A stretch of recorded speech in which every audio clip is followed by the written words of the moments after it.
Polo tanto, pois esa é unha necesidade que temos como sociedade.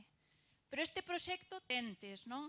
De produción, algo hai que facer con ele, deste material textil.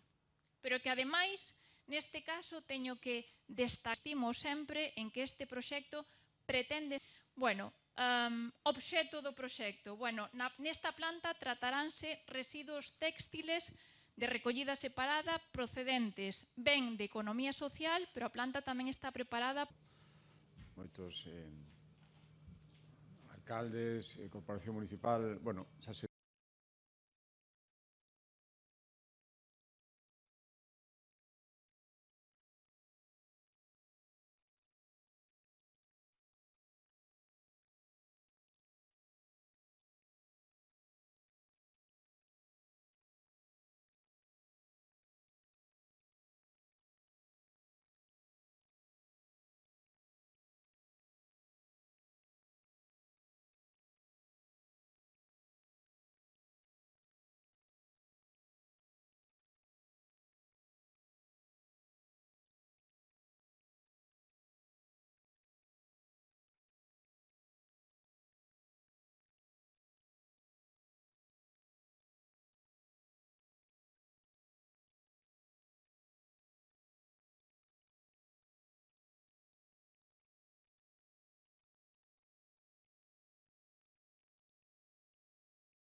están ao redor desta gran instalación e para tantos e tantos concellos, non a totalidade, pero si a inmensa maioría dos concellos de Galicia que pouco a pouco se foron sumando a un proxecto que hoxe é referencia non só, por suposto, en Galicia, senón tamén en toda España, e cada vez que facemos unha cousa volve a selo. Menciona a conselleira que moitas comunidades autónomas están solicitando os pliegos, están dicindo como fixemos este proxecto que todo mundo vai ter que facer, pero que Galicia unha vez máis, a través do Sogama, volve a ser pioneira. Eu simplemente digo que botemos a vista atrás o que era Galicia en materia de residuos antes da existencia de Sogama, antes da existencia deste sistema, e o que agora todos eses vertedeiros que estaban por toda a xeografía e, afortunadamente, como cambiou a situación agora. Pois ten que seguir cambiando,